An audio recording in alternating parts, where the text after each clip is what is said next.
Recuerda que puedes escuchar este audio horas antes de su estreno y sin publicidad, suscribiéndote en cesarvidal.tv.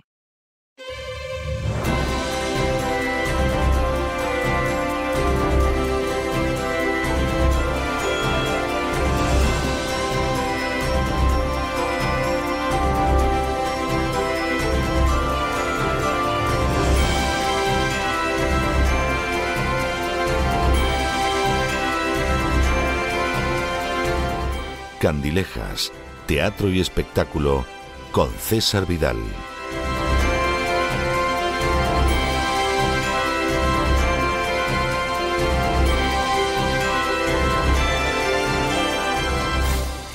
Estamos de regreso para esa entrevista especial que tenemos todos los viernes en el último programa de la semana de La Voz.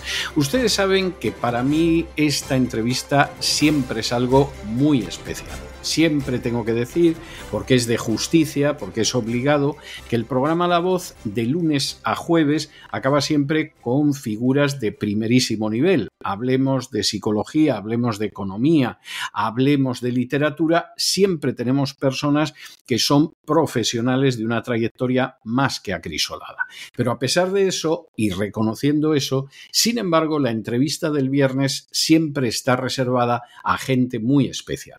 A veces esa gente muy especial es gente conocida internacionalmente. Ahí tenemos pues a ese director que recibió un día un Oscar de la Academia. Ahí tenemos a esa bailarina que sigue paseando el ballet por los escenarios de todo el mundo. Ahí tenemos a ese cantante del bel canto que lo sigue pasando por teatros del orbe.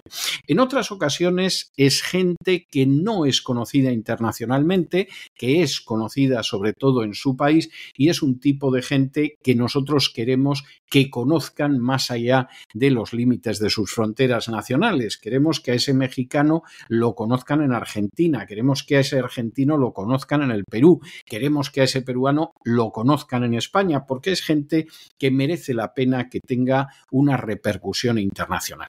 Y finalmente tenemos gente que no es ni siquiera tan conocida dentro de su país, que a lo mejor el conocimiento se limita a ciertas ciudades, a cierta región, pero nos sigue pareciendo que es una persona que merece la pena conocer.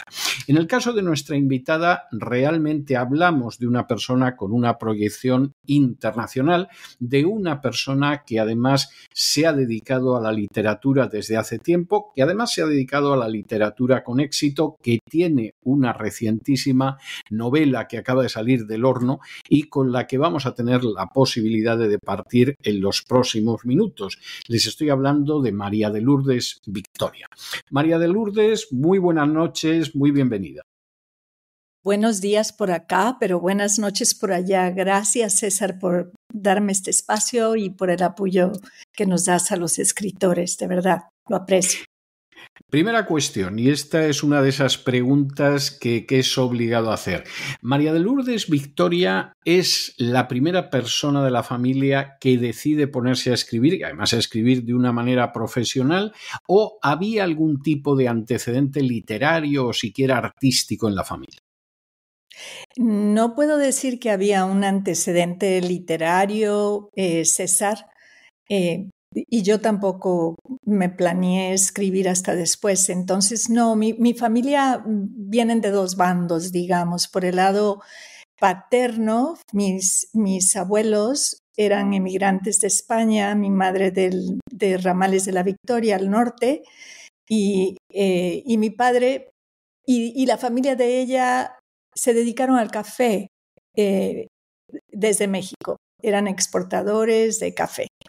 Y de la parte de mi padre eran personas sanadoras, o sea, desde el abuelo que fue farmacéutico en un pueblo muy pequeño en Veracruz, donde yo nací, digamos que es el New York de México, ¿verdad? Seguramente sabes cómo ubicarlo, pero sí, es entrada, sí. puerto de entrada y salida. Y ahí en un pueblo muy pequeñito de pescadores, ahí decidió el abuelo ser farmacéutico, irse a estudiar a Ciudad de México y luego se va a Veracruz, ya al puerto, con su familia a poner su farmacia. Mi padre fue un ginecólogo obstetra ahí en Veracruz, que era ya una ciudad más grande.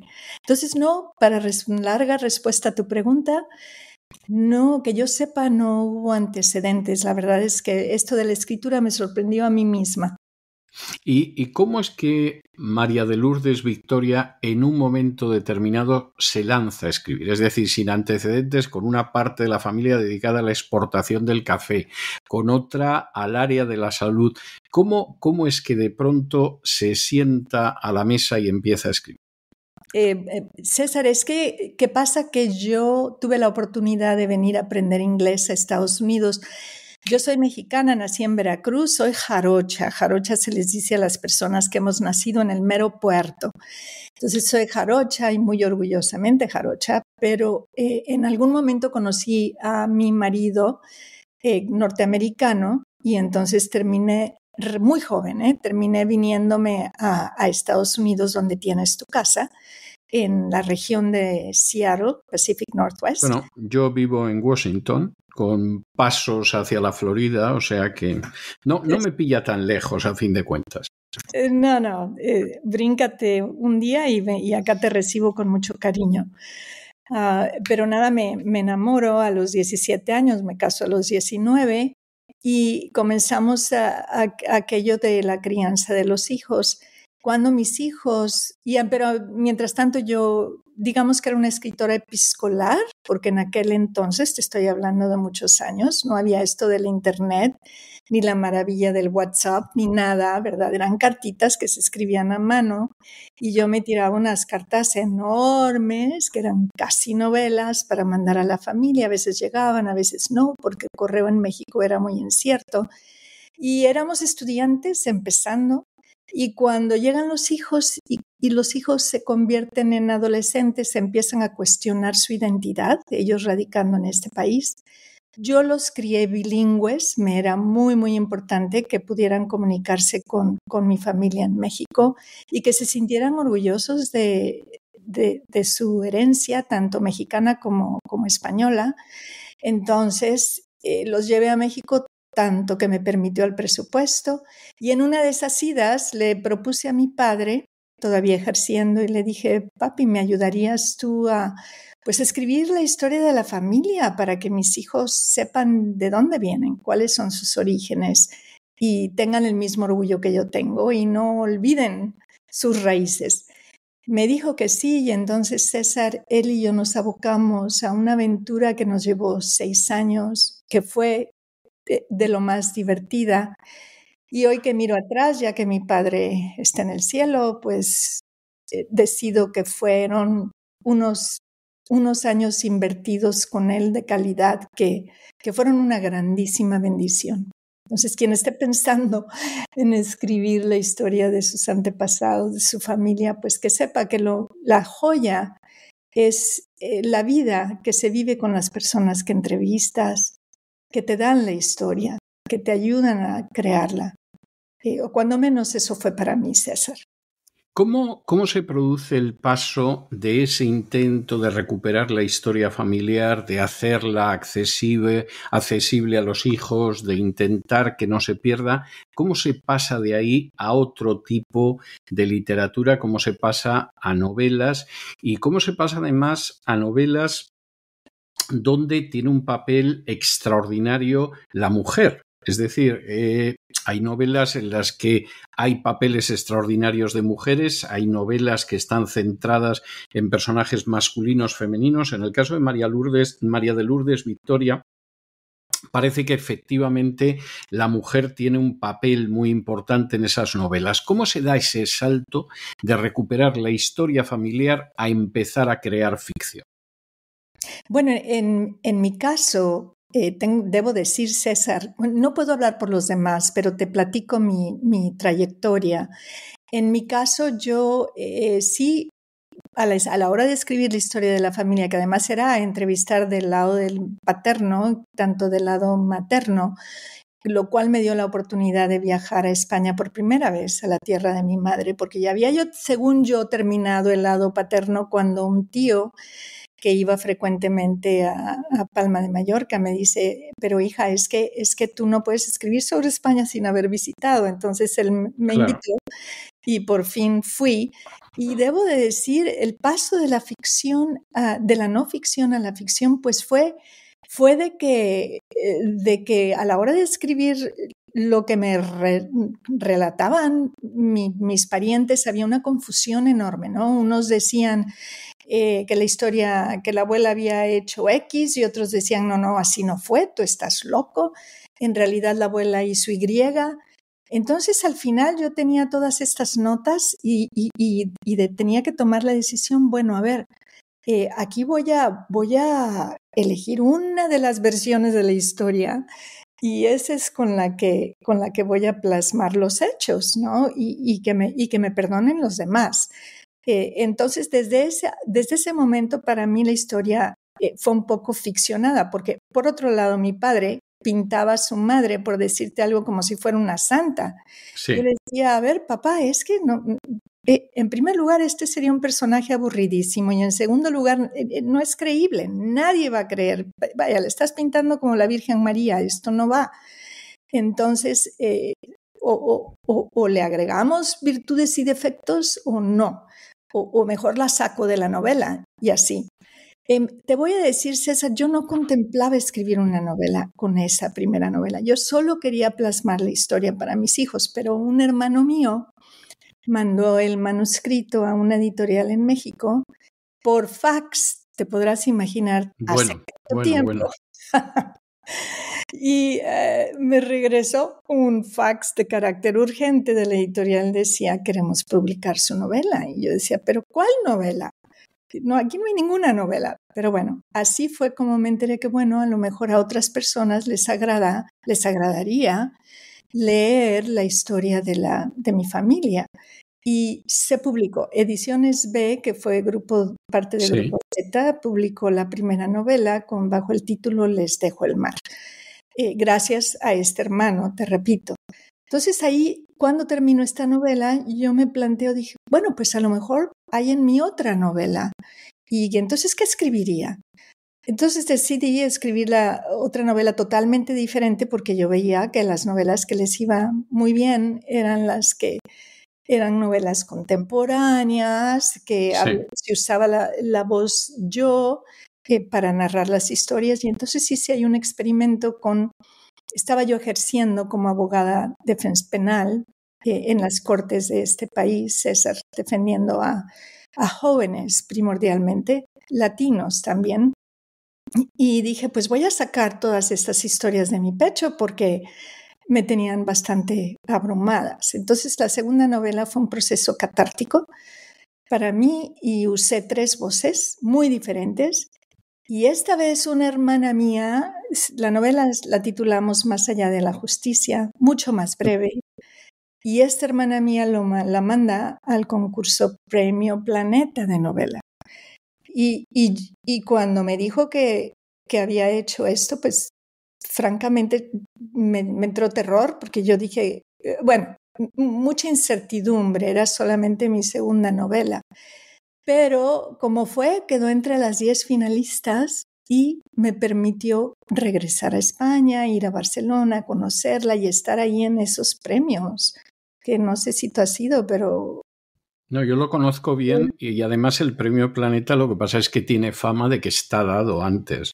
O sea, me parece muy audaz por parte de tu hermana y por parte tuya el presentarte al Planeta, porque el Premio Planeta es un premio sobre el que corre la mala fama de que tanto el premio como el finalista ya están acordados. El resto de la gente se presenta sin saber que es así. Y hay incluso autores a los que la editorial Planeta ya les dice previamente que no se presenten porque no les van a dar el premio.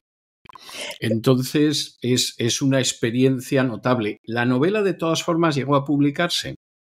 No, te cuento que después de esa gran cena que me dieron, y esto que me estás contando ahorita, claro, yo ni enterada de antemano. No, claro, por supuesto. Yo Eso es Vox Populi en España, es totalmente desconocido fuera de España y de hecho al planeta todos los años se envían muchísimos originales y una parte muy importante viene de Hispanoamérica.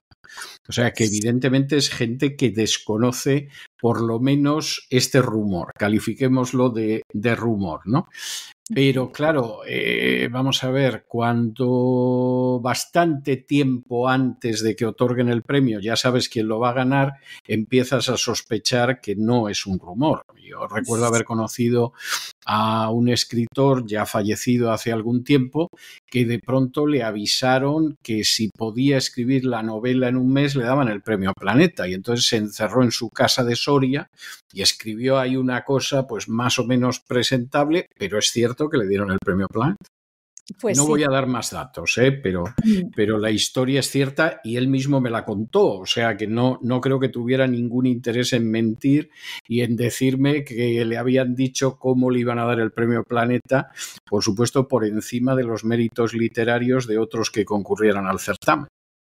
Claro, y en aquel entonces, en primer lugar, como ya dije, no sabía yo nada de esto, pero estando allá, bueno, me dio la oportunidad de ir y disfrutar de que ni comí la cena, pero mi novela fue la última que eliminaron antes de decidir quiénes habían quedado en primer y segundo lugar. Entonces, por un instante yo me hice la ilusión ingenua de que quizás cuando menos sacaba yo un poquito de dinero para pagar mi vuelo, pero no.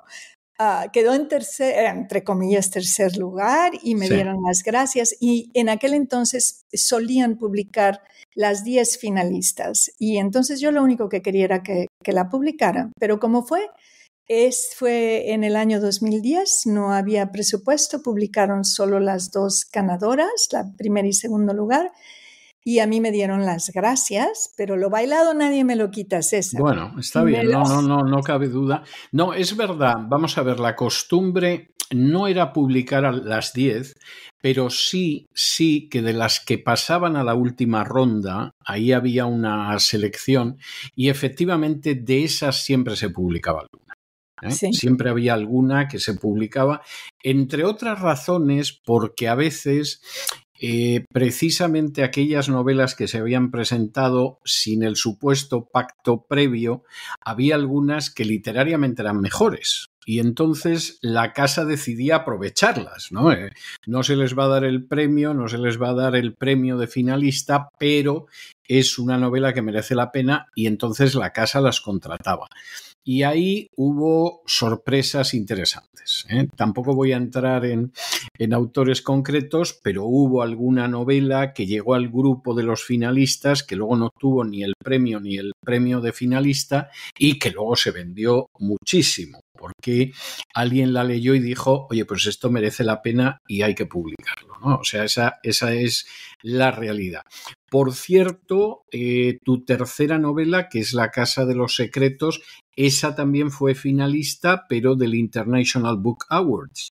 Exacto, esa fue otra aventura, porque en Ediciones B yo conocí, yo tenía a una editora, Carmina Rofrancos, que después ella se fue con Planeta México y sí.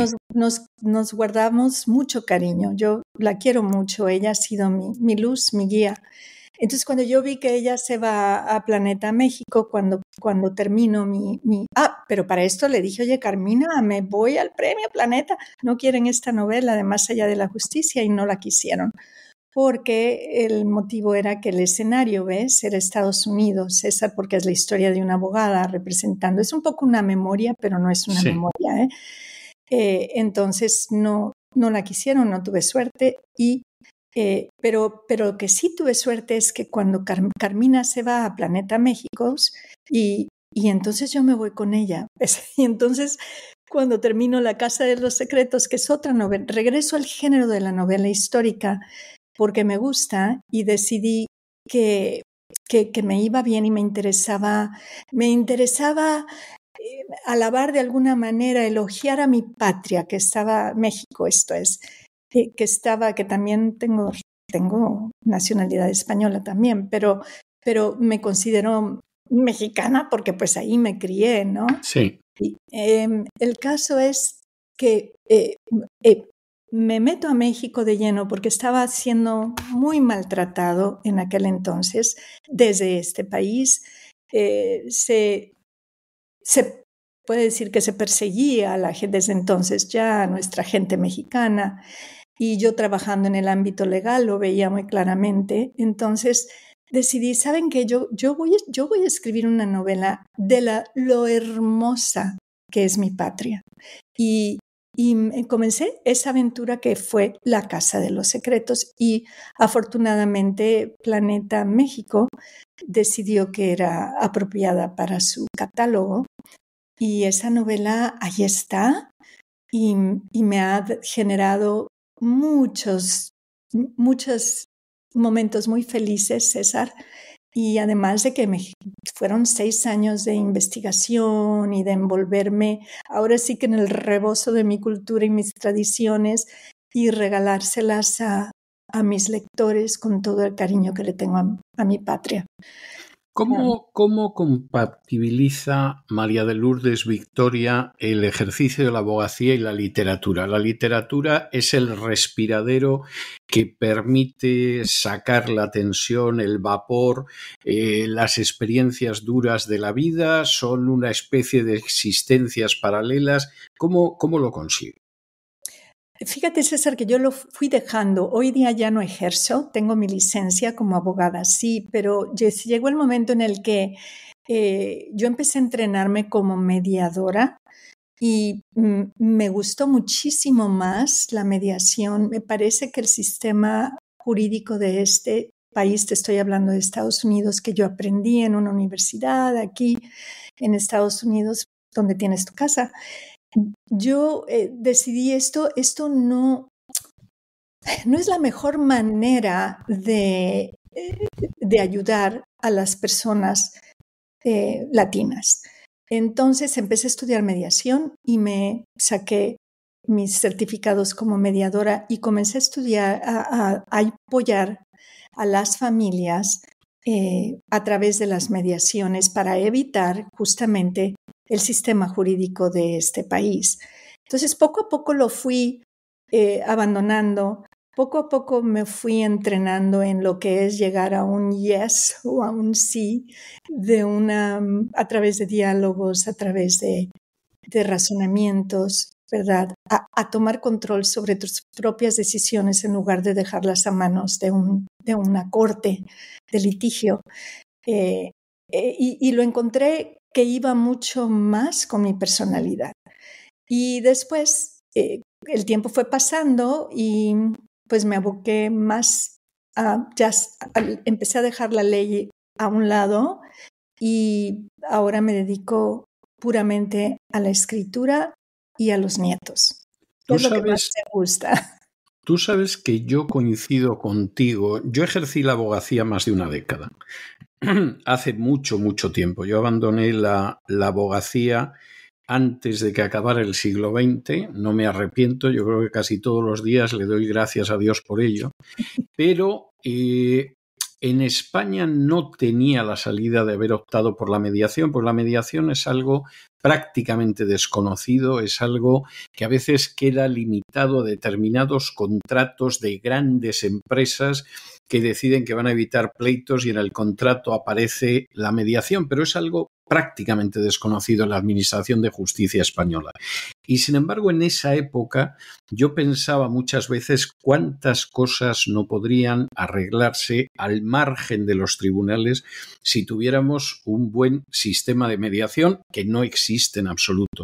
Y escuchándote ahora te tengo que dar la razón. O sea, quizá aquellos que hemos conocido el funcionamiento de la Administración de Justicia, que conocemos el funcionamiento de los tribunales, que sabemos las limitaciones que tienen, somos conscientes precisamente de esa situación. Por cierto, María de Lourdes, este mismo año, hace muy poquitos meses, ha aparecido tu novela más reciente, que es La maletita azul, que ha publicado Planeta. ¿De qué trata La maletita azul? La maletita azul le ofrece al lector la perspectiva de 3 niñas de Barcelona que se encuentran a principios de la Guerra Civil en España y un padre desesperado que decide sacarlas del país y mandarlas a México. En ese grupo de niños que la historia conocería como los niños de Morelia. Y Morelia es un estado en México, César, bastante conservador, tradicional. Y en aquel entonces, te estoy hablando de 1937, pues nuestro presidente en México era Lázaro Cárdenas. Lázaro Cárdenas simpatizaba con la República, en este caso la Segunda República, claro. Y entonces ellos, pues abre las puertas a los niños, a España, para que saquen a los niños del país. Bueno, Lázaro Cárdenas fue, junto con la Unión Soviética, México fue, junto con la Unión Soviética, prácticamente las 2 únicas naciones que oficialmente apoyaron a la Segunda República. O sea, esa es. Luego cada uno puede hacer el juicio que quiera sobre estas naciones, sobre el apoyo a la Segunda República, sobre lo que quiera. Pero realmente las 2 únicas naciones que se puede decir que apoyaron a la Segunda República durante la Guerra Civil fueron México y la Unión Soviética. El resto no. El resto no. Pues ahí lo tienes. Eso pues me enorgullece. Pero México sí, pues siempre ha sido un país de refugiados a través de la historia, y en este caso hizo lo mismo.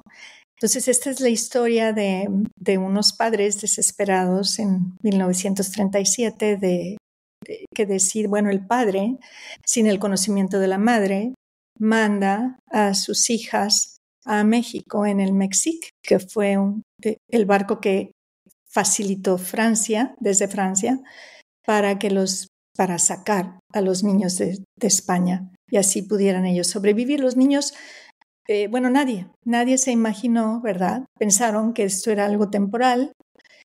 Muchos de estos niños tenían padres. Hay quienes piensan que no, porque esos niños, la historia los conocería como los hijos de Cárdenas, pero fueron los hijos de cariño, porque muchos de estos niños sí que tenían a sus padres, pero pues sus padres vieron una salvación en subirlos al barco y sacarlos de un país que estaba en guerra, ¿verdad? Lo que nadie quizás algunos sospechaban, pero la mayoría no, era pues el comienzo de la Segunda Guerra Mundial. Y entonces esto impidió que los casi 500 niños que se subieron a este barco, el Mexique, desde Burdeos, Francia, y llegaron por Veracruz, mi estado, que los recibió con muchos honores y cariño, y luego fueron trasladados hasta Ciudad de México y de allá a Morelia, donde vivieron en un hospicio no muy bien puesto, pienso yo, pero cuando menos fuera de la guerra, ¿no? Sí. Y ahí, esta es la historia de estas 3 niñas. No vamos a contar más, ¿eh? No contemos más. No contemos más. Yo creo que el tema es un tema muy hermoso, es un tema muy interesante, es un tema muy desconocido en España, hay que decirlo, y yo creo que merece la pena que apuntemos a ello, que hablemos de esta novela, de La maletita azul, que ha editado Planeta hace muy poquito, pero que no entremos más en el tema, no vamos a destripar, como decimos en España, el tema. ¿En qué está ahora mismo María de Lourdes Victoria? Aparte de controlar al perro, ¿en qué está ahora María de Lourdes Victoria?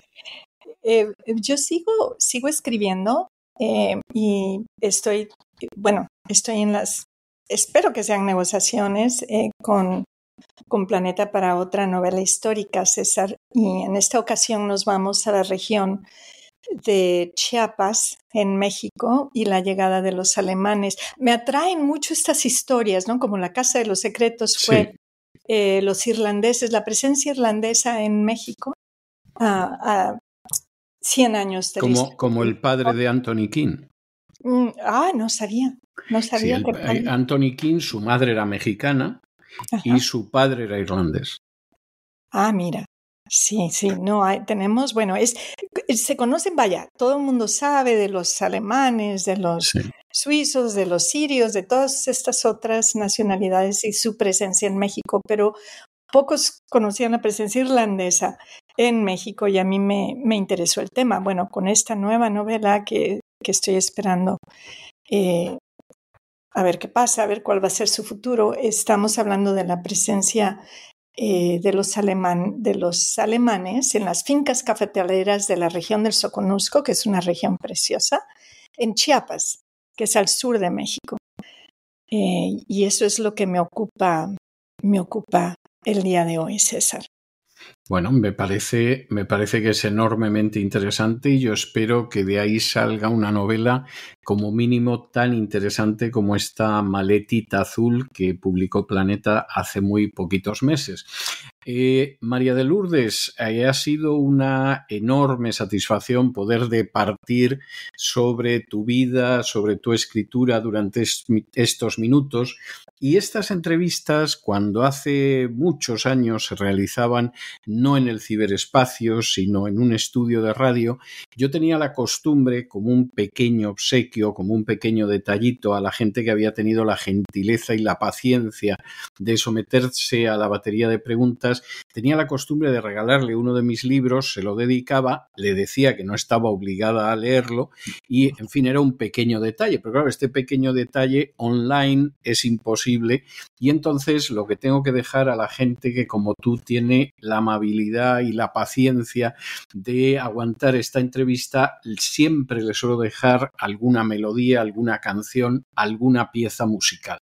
En tu caso me ha sido muy fácil porque es una canción conocidísima internacionalmente, yo creo que de uno de los mexicanos más universales que ha habido, que era Jorge Negrete, y es esa canción hermosísima que se titula México lindo y querido, donde se habla de que, bueno, existe la posibilidad de morir lejos de México, pero sin embargo ese vínculo emocional no se va a romper nunca. ¿Y qué te voy a contar a ti?